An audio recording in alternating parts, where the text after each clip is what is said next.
There is nothing between us. She says it with an empty look in her eyes, the same eyes that stared at me from across our bed just a few hours ago. I remember the way she turned her face to the wall when it was over. I remember that short, sharp sound in the back of her throat, more like a stifled cough than a sigh. And now morning light filters through the blinds, painting slashes across her bare shoulders. She moves, stiff and silent, gathering her clothes in trembling hands. I reach out to her, but my fingers only grasp the emptiness she leaves behind. I want to speak, to demand an explanation for her detachment, but my voice refuses to obey. My chest feels hollow, like all the words I need have been scooped out and scattered on the floor at her feet. She dresses with quick efficiency, never once lifting her gaze. It's as if the entire night drained from her in a single breath. The same arms that held me, arms that had clung to me, nails digging into my back, are now simply tools putting on clothes, and that emptiness in her stare. It's a stone-cold wall between us, a barricade that chokes every syllable. She walks to the bedroom door, stops, turns her head, just slightly. Her voice is scarcely above a whisper, and yet it feels as if it's scraping against the walls of my skull. I'm leaving. No blame, no anger, no sadness, just that one statement. And then she's gone. I lie there staring at the ceiling. My breath is uneven, trembling at the edges, while my heart thuds dully in my ribs. I know what happened, but the full weight of it is too heavy to face. My wife, Rebecca, spent the night with me in this quiet, mechanical way, and somehow, in that act, revealed the truth, that what we once had is dead. I should feel furious, or wounded, or desperate, but something deeper gnaws at me, guilt. Not because of something I did, but because I see it now. There is no love left in her eyes, and I can't help thinking maybe I caused it, even if I don't know how. I force my body to move. I shower in water that goes from scalding hot to frigid, but I barely register the shift in temperature. Dress in the clothes nearest to hand. Some wrinkled jeans, a shirt that needs ironing. As I wander down the hallway, the silence of the house presses in on me. No faint whir of the dishwasher, no gentle hum of conversation. Just the hush of a place that seemed too many late nights and early mornings of polite distance. My son's room is empty. He's at a weekend sleepover with a friend. That detail drifts through my mind like a stray feather. Good. At least he doesn't have to witness this, because I realize something must be coming, something that will shatter every fragile pretense we've built over the years. Downstairs, the front door is still ajar. Cold air seeps in, swirling with the sense of dawn. I'm about to shut it when I notice her shoes are gone. And so is her suitcase, probably packed in secret while I clung to illusions. There's a note, folded in half on the hallway table. My name, Joe, is written with her neat, decorative handwriting. It's short. Don't try to find me. You'll never understand. I read it twice. My first reaction isn't heartbreak, but a kind of stunned wonder, like my mind is searching for some rational explanation. The note is so bland, so impersonal, it almost mocks the idea that we once shared a life, a child, a home, memories, all undone in a handful of words. I wish I could sob or punch a wall or do something dramatic, but nothing comes. I just stand there, feeling the icy draft from outside, reading the note over and over again until the words lose their meaning. Then I set it down gently, as though it's an object of great value. I close the door. When the lock clicks, a strange calm descends on me. There's a heaviness in my chest, but it's not heartbreak exactly. More like finality. I take a moment. Breathe. Think. She's gone. She was gone long before this morning, if I'm honest. And I let it happen.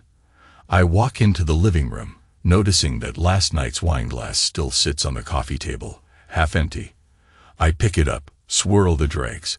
My reflection stares back from a dark red pool, eyes sunken, mouth tight. I put it down carefully.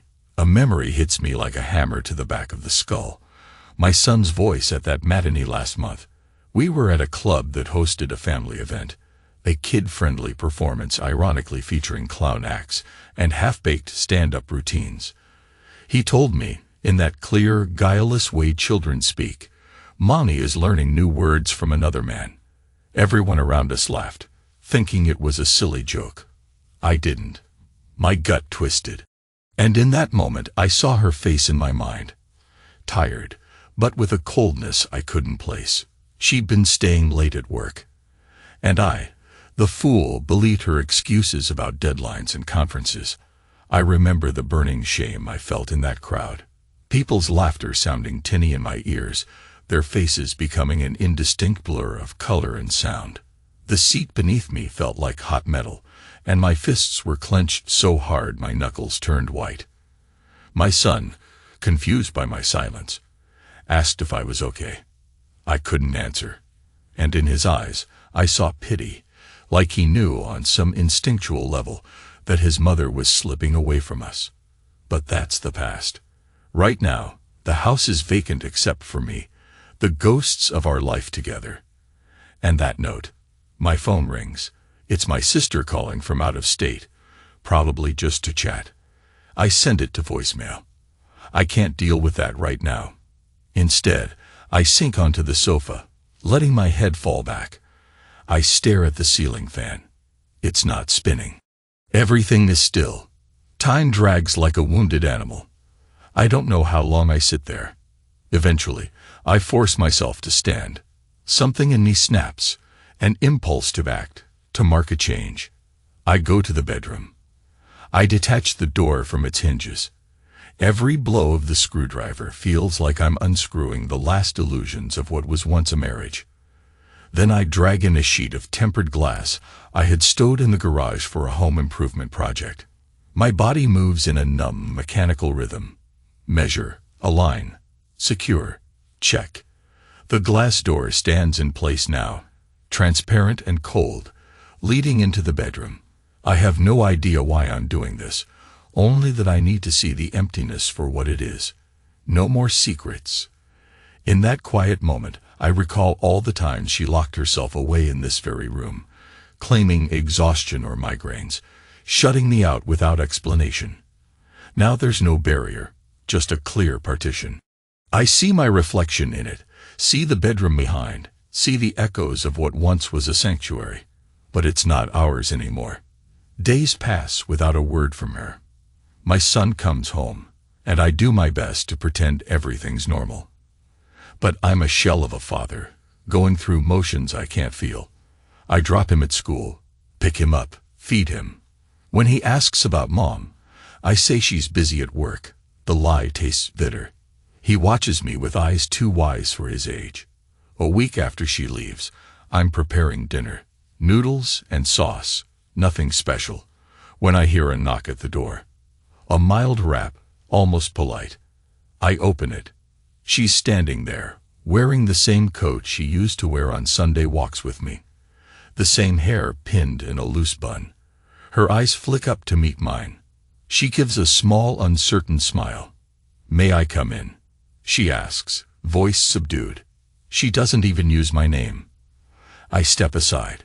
She takes a few hesitant steps into the hallway, glancing around as if this is no longer her home. My son rushes in from the living room, nearly dropping his toy car. "Mom, where were you?" He's confused, on the brink of tears, and her expression softens, but only for a moment. She crouches to give him a quick hug. "I had to be away, sweetie. Work." Her voice is gentle but distant.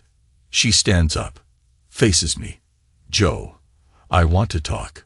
We go to the living room. I perch on the edge of the armchair, my back rigid, arms folded. She remains standing, as if not sure she's allowed to sit. I keep expecting anger to surge in me, but all I feel is a kind of exhausted acceptance. She folds her hands in front of her. "How have you been?" she asks quietly. "Good," I say, aware my tone is flat, almost official. "Busy with work. Our son is fine." I nod in the boy's direction, aware he's lingering at the doorway, eavesdropping. She glances at him, forced smile flickering. Look, she begins, her voice trembling. I needed space. There were reasons. She hesitates, as if searching for a polite, sanitized explanation for her betrayal. But I realize I should come back. I belong here, with you and him. I say nothing. She fumbles with her words, tries again.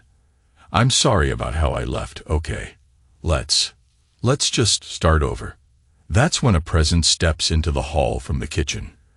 A man, slightly shorter than me, lean build, dark wavy hair. He's wearing one of my t-shirts, a plain gray thing that looks oddly snug on him. He has a coffee mug in his hand, which he sets down on the table. My wife stiffens, eyes going wide, like she's seen a ghost. Who is? She starts to say, but the man just looks at her calmly, then looks at me. He says nothing, only nods in acknowledgement, as if I'd given him silent permission to be here. My wife's gaze darts between us, her lips parted in astonishment. Joe, what's going on? I hold her eyes. He lives here, I say simply. And in my tone, there's an unsettling coolness. She steps back as though I've struck her. Lives here. How? Why?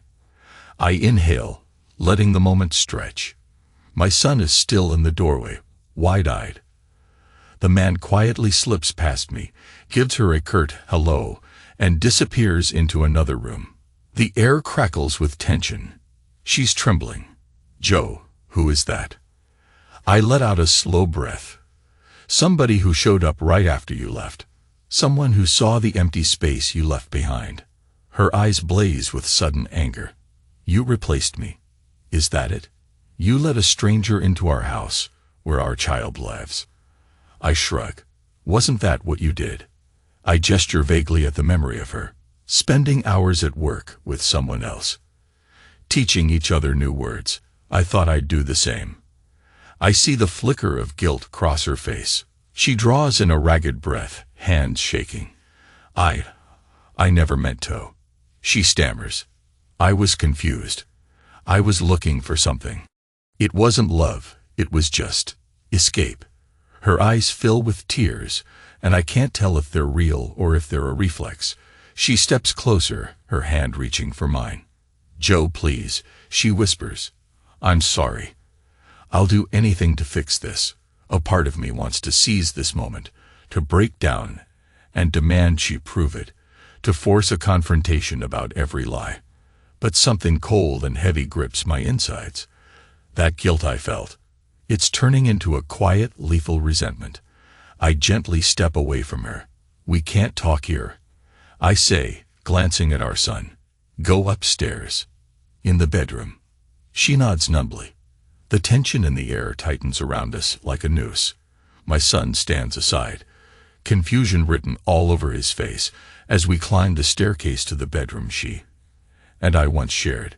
She's the first to stop when she sees the new glass door, transparent as a lake's surface in winter. Oh my God, she breathes. What is this? I open the door. Go in. She steps inside, uncertain. I follow, close the door behind us, letting the glass separate us from the rest of the house. The sunlight hits the transparent surface in a way that reflects our images back at us, a faint overlay of two people forced to face each other in a room that used to be safe, used to be sacred. She clutches her arms around her torso. Why would you do this? I stare at her, noticing the faint lines at the corners of her eyes, the trembling in her lips. Once, I would have comforted her. Now, I just watch. So nothing remains hidden, I say softly. She slumps onto the edge of the bed, tears sliding down her cheeks. I know I heard you, she whispers, but I never stopped caring. You don't understand.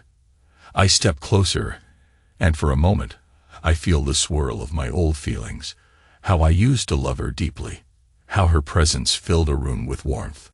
But that image is overshadowed by her cold departure, by the quiet hours I spent alone in this house, waiting for a woman who was already gone in her heart. You were the one who said I'd never understand, I remind her. My voice sounds dead, as though I've already made peace with some horrible truth. You left a note, remember?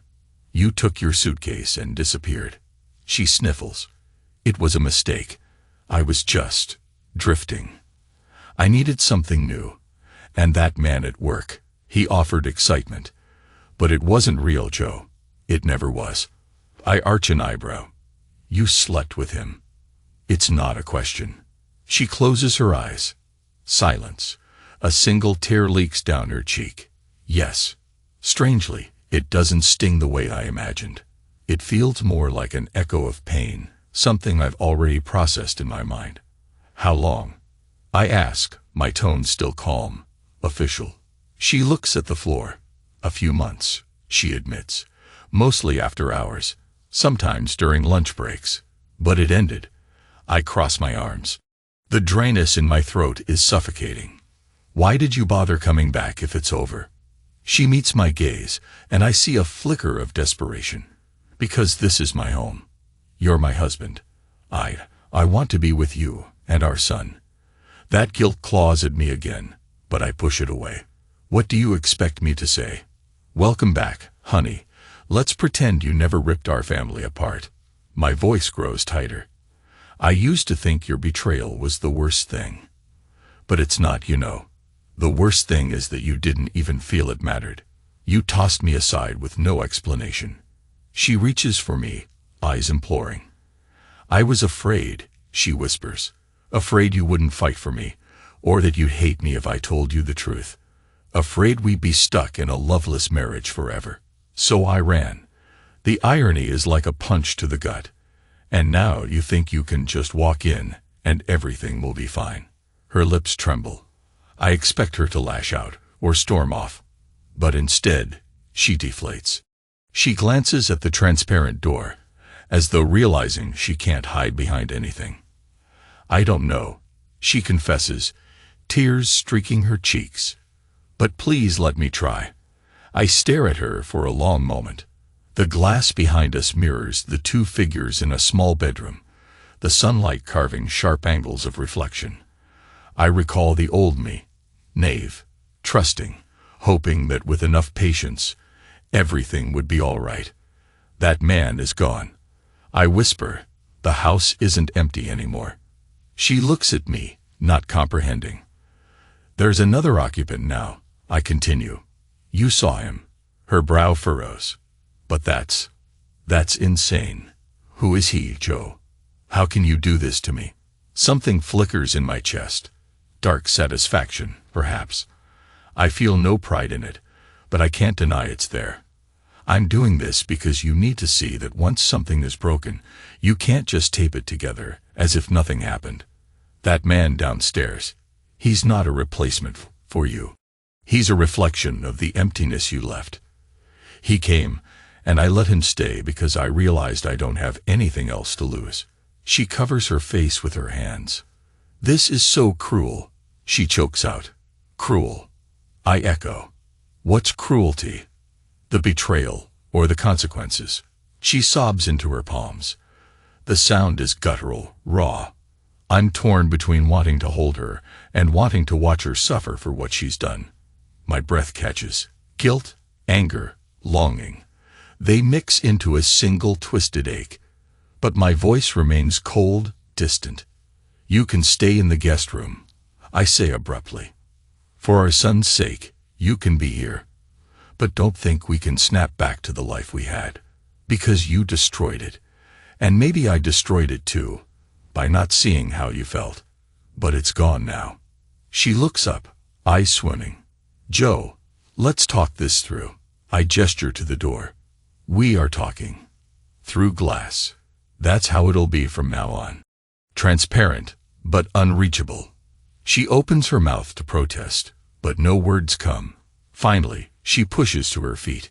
Her expression is wounded, though I sense a spark of determination there. She moves toward the door, but I step aside, letting her pass. I say nothing as I watch her walk away. Downstairs, I hear voices, her demanding answers from the man in the living room, his calm, measured responses. She's angry, but he doesn't give her the confrontation she wants. He speaks with the polite courtesy of a guest who has every right to be here. It's bizarre, surreal, and yet it's exactly what I want her to feel. Powerless. Like I felt when she vanished without a goodbye. The days that follow are an exercise in tension. She tries to help with dinner, tries to handle chores, tries to resume some semblance of normalcy. Our son, caught in the middle, clings to her uncertainly. But she's different, on edge, anxious, guilt-ridden. And every time she catches sight of that other man, her posture tightens, her mouth sets in a firm line. She doesn't understand how or why I can coexist with a stranger in my own home. But he's not entirely a stranger to me. He helps me with small tasks, shares a quiet coffee in the morning. I rarely speak to him, but we communicate in looks and gestures, as though we've silently divided the territory of my life. I don't even know his last name, but he stays in the spare bedroom, the very one my wife used to keep her art supplies in. She's furious about it, though she tries to mask it in front of our son. I watch her carefully. She tries to talk to me at night, after we tuck our boy into bed. She stands outside my bedroom door, the glass door, and speaks in a hushed tone, as if confiding secrets. I stand on the other side, arms crossed, listening. She tells me she's sorry, tells me she wants to fix us. Sometimes her eyes brim with tears, sometimes her voice shakes with regret. And each time, I answer with simple, unyielding statements. Go to sleep, or we'll see. This cat and mouse game intensifies. She's desperate for my forgiveness now that she sees how indifferent I can be. My guilt is overshadowed by her growing realization that I might never let her back in. I catch her late one night, standing in the dimly lit hallway, fists clenched, trembling with rage as she glares at the man in my t-shirt rummaging in the kitchen.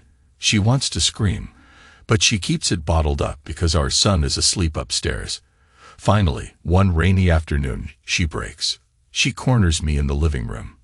The man has gone out, presumably to run errands. She's breathing fast, hair disheveled, eyes wild. Joe, you have to stop this madness. I glance at the window, the gray sky weeping. Stop what? She gestures violently around the room. This, whatever twisted plan you have, punishing me by flaunting some random guy in our home. Making our son watch us tiptoe around like we're strangers. How can you do this? I set down my mug. I'm not flaunting anything. He's simply here. You didn't mind letting your friend from work fill your evenings, so it seems fair. She opens her mouth to protest but shuts it again. What do you want from me? Do you want me to crawl on my knees, beg for your mercy? Because I will if it means we can be a family again.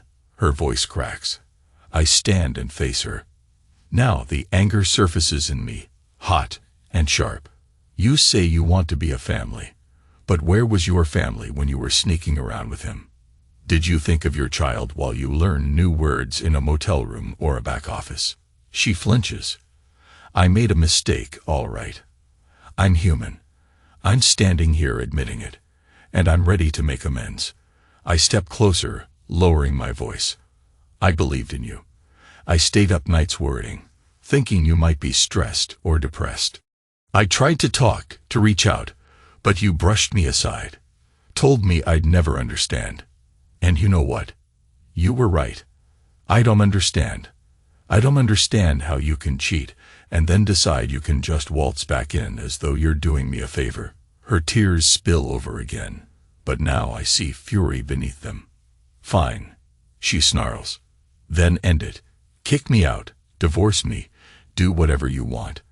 But don't keep me here like a prisoner while you play house with that intruder. I exhale, my head throbbing. He's not an intruder. He's staying as long as he wants. She stares at me in disbelief. You're insane. Maybe I am. But as I look at her tear-stained face, at the trembling in her shoulders, I feel an odd calm wash over me. This is my revenge, to let her taste the same powerlessness I felt. To show her that my indifference is more devastating than any furious outburst. Maybe it's petty. Maybe it's monstrous. But in that moment, I don't care. She storms away, runs upstairs, and slams the guest room door. I collapse into the armchair, heart pounding. I can't tell if I feel triumph or self-loathing. Maybe both. Time crawls on. Our dynamic twists into a slow, daily torture. She tries everything, cooking my favorite meals, tidying the house, even offering to let me see her phone to prove she's done with the affair. I watch with a cold curiosity. My son grows withdrawn, confused. He sees us inhabiting the same space, but never truly connecting. I catch him once, tears in his eyes, clutching a family photo of the three of us at a beach in Maine. I feel the knife of guilt twist in my gut, but I can't quite let go of my plan, can't let go of the anger that's been fueling me. Then, one evening, the final straw. She corners the other man. Ethan, that's his name, I finally learned, while he's reading a book in the living room. She demands he leave.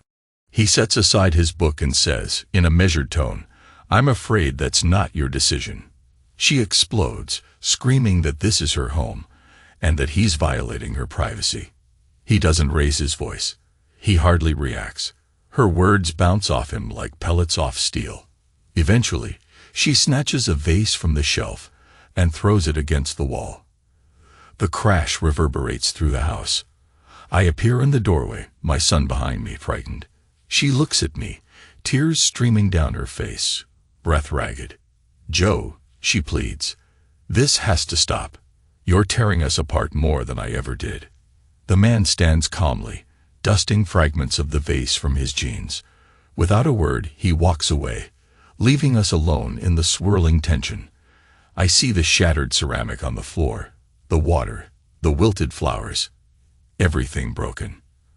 And in that moment, I realize I've become something hollow, something monstrous. I wanted her to feel what I felt, but I'd let it poison everything. My son is caught in the crossfire. This house is no longer a home. And deep down, I know that even if I banish Ethan, nothing will fix what's broken inside us. She sags to her knees among the shards, tears dripping onto the wet carpet. I approached slowly, my voice hoarse. "Rebecca." She doesn't look up. "You don't love me anymore," she whispers. "I see it in your eyes." I kneel, ignoring the sharp edges of the broken vase. Carefully, I tilt her chin so she's forced to meet my gaze. "I don't know what I feel, I confess," my own voice ragged. "I just know everything's changed." Her eyes, so red and swollen, carry a desperation that claws at my chest. "I'm tired, Joe. Tired of running, tired of fighting. If you hate me, say it. If you want me gone, say it." I stare at her, the love of my life, and the source of my greatest betrayal, kneeling in a pool of broken things. My heart feels tight, strangled. "Hate you," I echo softly. I wish I could, but I can't. Because somewhere in there, I still remember who you were, who we both were. She closes her eyes, more tears sliding down her cheeks. Then let me try to be that person again. I think of the sleepless nights, the anger, the emptiness in my son's eyes. Is it too late? The question roars inside my mind. I stand, offer her my hand. She takes it, stands too. We face each other in the wreckage. That night, she sleeps in the guest room. Ethan returns after a few hours, glancing at me with a mixture of concern and understanding. I say nothing. He retreats to his room. I pace the dark hallway, uncertain, restless. My head throbs with the memory of her words. Then let me try to be that person again. The next day, I come home from work to find her in the kitchen, finishing dinner. She sets the table carefully for three, ignoring the fourth occupant as if he doesn't exist. Our son helps with the cutlery, shooting uncertain glances at me. The tension is still there, but it's quieter. We eat in silence, the clink of utensils on plates filling the void. My stomach turns with every bite. Later, she finds me sitting at the dining table, alone, the overhead light casting harsh shadows on the walls. The glass of whiskey in my hand trembles slightly. She stands across from me, hesitant. "Joe, can we talk?" I look up, studying her face. She seems calmer now, though there's a haunted look in her eyes. "Sure." She sits, folding her hands in her lap. "I want to confess something," she begins, voice barely above a whisper. "It wasn't just physical with him. I was escaping something I didn't want to admit. I was losing faith in us, in myself. And that's why I fled." I nod, a cold swirl in my stomach. "I know." She rubs her eyes. "I know you wanted me to feel powerless, to suffer the way you did. And you succeeded. Congratulations. But I'm still here because I hope it's not too late." I take a sip of whiskey, letting the burn ground me. "So what do you propose?" She looks me in the eye. "Let's make a real choice, right now. Either I leave, and we end this, no more illusions, or we try, we get counseling, or whatever it takes to see if there's anything left. But we can't keep living in limbo." My pulse pounds in my ears. Part of me wants to say, "Go," and never come back. Another part, the part that remembers the warmth of her laughter, the shape of her hand in mine, begs me to say we'll try. I glance at the living room doorway, half expecting Ethan to appear. But he doesn't. It's just her and me. I set my glass down. "Limbo," I repeat, tasting the word. That's exactly where I've been. Suspended between love and hate, wanting revenge, but also wanting her back. Finally, I murmur, "I'm not sure we can go back to what we had." She nods, tears brimming again. "Maybe not, but we can see if something new can grow." I run a hand through my hair, exhaling. "All right. We'll try." She exhales too, relief mixing with fear on her face. "Thank you." But even as I say it, I feel this hollowness inside me. I wonder if it's truly possible to forgive something so fundamentally cruel. The betrayal, the indifference. And can she accept the damage I've done with my cold revenge? The first step, I talk to Ethan. He's in the spare room, reading a newspaper. He looks at me calmly, folds it. "You need me to leave," he says, not unkindly. I hesitate. Yes, but not just for her sake, for mine. I have to see if we can rebuild without this constant reminder of what happened. He stands, nodding as if that's what he expected. "I'll go." I ask quietly, "Where will you stay?" He shrugs. "I have savings. And it's time I move on. This was never supposed to be permanent." He picks up a small duffel bag and heads for the door. I follow him downstairs. At the front entrance, he turns. "Joe, be careful. Sometimes we cling to the past because we think it's better than being alone." I nod, expression taut. "I know." He gives a faint smile, opens the door, and steps out into the night, the wind catching his hair. Then he's gone. I stand there a moment, letting the cold air swirl around me, stirring the fragments of guilt, anger, and regret. I close the door gently. She's in the living room, hugging our son. He's half asleep on the couch. I watch as she strokes his hair tenderly, pressing a kiss to his forehead. When she sees me, our gazes lock. There's a flicker of relief in her eyes. She notices Ethan is gone, and now we have no excuses, no third wheel to blame for our misery. The responsibility is entirely ours. We put our son to bed together, a routine we haven't done in a while. His small voice whispers, "Mommy, are you staying this time?" She kisses his cheek, manages a shaky smile. "Yes, sweetheart, I'm staying." I watch him drift into sleep, clutching a worn-out teddy bear. My heart aches, realizing how my thirst for revenge overshadowed his needs. Downstairs, she and I stand in the hallway, silent, uncertain. The new glass bedroom door looms like a testament to my bitterness. Finally, she reaches out, gently places her hand on my arm. "Where do we sleep tonight?" she asks softly. I look away from her. "I'll stay in the bedroom." I say, my voice stiff. "You can use the guest room." "Until we figure things out." She nods, acceptance etched on her face. Okay. We part ways. In the bedroom, I close the glass door behind me, flick on the bedside lamp, and sink onto the mattress. Memories swirl.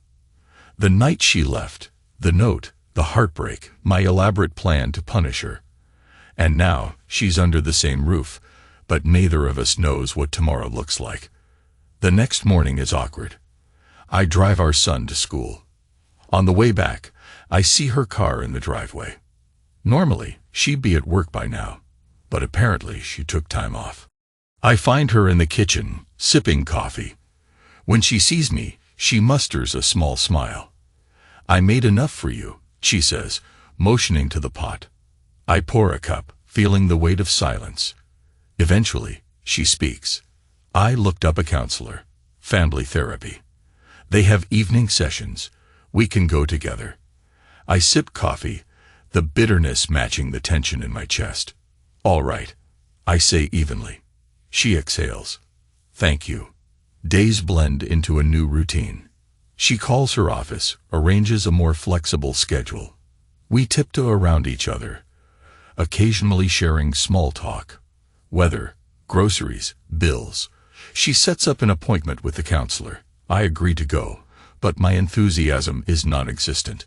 When we arrive, we sit stiffly in chairs, side by side, forced to speak about the betrayal, about how we ended up living with a stranger as part of my twisted retaliation. The counselor listens, scribbles notes, gently prods us to dig deeper. At times, she cries. I remain stony, a quiet voice narrating facts rather than emotions. The counselor tries to coax me into naming what I feel. I realize I don't have a name for it. It's a mixture of heartbreak, resentment, guilt, and a sense that everything is meaningless. After the session, we drive home in silence. Our second session is more intense. She admits the details of her affair, how it started with casual flirtation at the office, how it escalated. I want to close my ears, but the counselor insists I listen. I do, though each word is like a blade. Still, I keep my composure, speaking calmly. The counselor calls it emotional shutdown, which ironically triggers a spark of anger in me, but I don't let it show. Weeks pass. We keep attending sessions. At home, she tries to rebuild trust, answering calls on speakerphone. Sometimes, in those moments, I see the flicker of the woman I married. My heart beats a little faster, but I also see the emptiness in her eyes from that morning. That haunted, lifeless stare after we made love, a memory that refuses to fade. It's like a brand on my soul. Even as we attempt to patch things up, I wonder if it's doomed. We go through motions of reconciliation. She sleeps in the guest room, but sometimes we talk late into the night, leaning on opposite sides of that glass door. It's almost intimate in a strange, painful way. One night, she asks softly, "Do you still want me, Joe?" I think of how I used to crave her warmth, how I used to want her body against mine. Now, all I can taste is betrayal. "I don't know," I answer truthfully. She nods, tears in her voice. "I'm sorry." And so it continues. A slow, grinding journey. Therapy, confessions, tentative efforts at closeness. Our son senses the tension is easing, though it's still far from normal. He brightens a bit, invests himself in school projects, invites me to father-son events. I say yes, remembering how I neglected him in my thirst for vengeance. Gradually, I catch glimpses of a possible future, one where we find a new way to be a family, even if we're scared by what happened. We have dinner without glaring across the table. We share short conversations, sometimes even a wry smile at some old inside joke. My anger is still there, but it dulls to a cold ache rather than a scorching flame. One evening, she stands outside the glass door again, wearing pajamas and a timid expression. "Could I come in?" she asks, voice trembling. I weigh it. Then I rise, open the door. She steps through, looks around the bedroom like it's a foreign land. Carefully, she sits on the edge of the bed. I remain standing, uncertain. We don't speak for a long time. Finally, I sit beside her. Our shoulders brush, and I sense her warmth.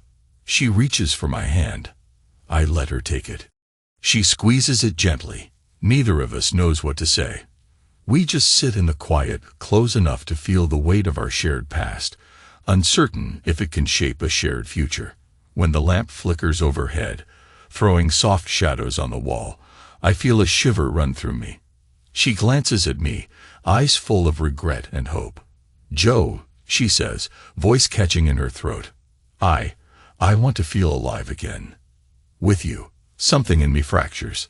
A silent sob lodges in my throat, a primal ache I've been holding at bay for too long. I close my eyes, leaning my head back against the wall, feeling tears slip from the corners. She draws closer, pressing her forehead to mine. For a moment, I just breathe, my chest rising and falling with hers. We stay that way, tears mingling, neither speaking. Finally, I murmur, "I'm not ready to forgive." She nods against me, her hair brushing my cheek. "I know," she whispers. "I'll wait." The next few weeks blur. She moves her things back into the master bedroom, but we sleep together only a few nights each week. We still attend counseling, still talk about the affair, about the emptiness that preceded it. She tries to explain why she felt so lonely. I try to make sense of my own guilt. We circle around the truth. We both neglected each other. We let complacency become the silent killer of our marriage. She found an escape. I found a way to punish her. In the aftermath, we're just two wounded people trying to stitch each other up with trembling hands. At last, the night comes when I invite her, wholeheartedly, to sleep in our bed. We lie there, side by side, the glass door behind us reflecting our silhouettes in the lamplight. I can sense her nervousness, the tension in her limbs. My breathing is shallow, my heart pounding. But I reach for her, press my lips to hers. She responds, softly at first, then with a yearning that verges on desperation. We melt into each other, two battered souls seeking solace. The earlier emptiness is replaced by cautious, trembling warmth. It's not perfect. We kiss, we cling, but there's a sadness threaded through every touch, an awareness of how fragile this new start is. Still, for a moment, I let myself feel the stirring of genuine hope. Morning arrives quietly. I open my eyes to find her curled against me, her hand resting on my chest. She blinks awake, and our eyes meet. She offers a small, tentative smile. I brush a strand of hair from her cheek. "Good morning," I say, my voice rough with sleep. "Good morning," she replies. The tension is still there, but it's softened by something close to tenderness. We slip out of bed, start our day. She cooks breakfast. I help our son get ready for school. We share small talk about the weekend's plans. It's almost normal, almost like the old days. But as I catch my reflection in the glass door, I see a different man. Someone who has lived through heartbreak and inflicted his own brand of cruelty. I don't know if I like him, or if I even recognize him. But he's me. She starts her job again the next week, on a reduced schedule. I go back to my routines at the logistics company, trying to focus on tasks that once felt second nature. Each night, we spend a little time together, sometimes in awkward silence, sometimes in halting conversation. We're learning to be honest in small increments. I talk about my anger, my fear of losing her again. She listens, fighting tears, apologizing where she can. We turn off our phones so we can't hide. That's part of the counselor's suggestion. No more secrets. Gradually, I find myself letting out the pain in short bursts. Small admissions. "I couldn't breathe when you left," or "I felt like a fool the day our son mentioned you and that man." She takes it all in, eyes brimming, acknowledging the damage. Sometimes she breaks down, begs forgiveness. Sometimes I stroke her hair, silently letting her sob into my shoulder. And the more we expose each other's wounds, the more we realize the healing process hurts. It's not a smooth, easy path. There are setbacks, moments when I snap at her for no reason, or when she grows tense if I come home late, suspecting I might be tasting my own brand of escape. But we keep talking. We keep trying, if only for the sake of our son. Weeks and months pass like that. The glass door remains in place, a reminder that we promised to keep things transparent. We talk about removing it, installing a regular door. But somehow we decide to let it stay for now. It stands as a symbol that nothing will be hidden again, even if it also stands as a testament to my vengeful response. Finally, one late evening, she and I sit on the living room couch. Our son sleeps upstairs. We're sipping tea. Neither of us had the stomach for wine tonight. She sets down her mug, inhaling slowly. "Joe," she says, "I think I love you." Her voice wavers on those last words. She's not sure how I'll respond. I set my mug aside and gently cradle her face in my hands. "I believe you," I whisper. And for the first time, I feel it might be true, or at least the beginning of truth. My own heart trembles with the admission that part of me still loves her too. She closes her eyes, a tear slipping down her cheek. I kiss it away. We hold each other, not in the wild passion of youth, but in a tentative, deeply scared embrace. And in that quiet moment, I feel something shift, like we've reached a threshold where the past is no longer an anchor dragging us down, but a cautionary tale that we keep in our peripheral vision. I recall that morning when she left, how I felt as though I died. Even now, I speak and move as if the old me is gone. Perhaps that's true. Perhaps we both had to kill off who we were in order to survive this storm. Maybe there's something beyond betrayal and revenge, something fragile that we can shape into a new kind of life. We pull apart slightly, foreheads touching. She whispers, "Can you ever truly forgive me?" I take a shuddering breath. I don't know, but I'm willing to try, day by day. She exhales, resting her head on my shoulder. The hush of the house envelops us. Through the window, I see a single street lamp casting a pale glow on the sidewalk. My mind drifts to Ethan. Wherever he is, I hope he's found what he was looking for. For a moment, guilt nips at me for using him as a tool in my twisted play. But then I focus on my wife in my arms, on the possibility that we can still salvage something real. I think about the line I once believed, that the worst thing is betrayal. But I see now, the worst thing is when you don't even care enough to betray, when indifference sets in, turning love into an empty shell. That's what almost destroyed us, indifference and silence. Her breathing calms. My hands rest lightly on her back, feeling her warmth through her thin sweater. The final words come out in a whisper, the last remnant of that cold, pitiless man I became.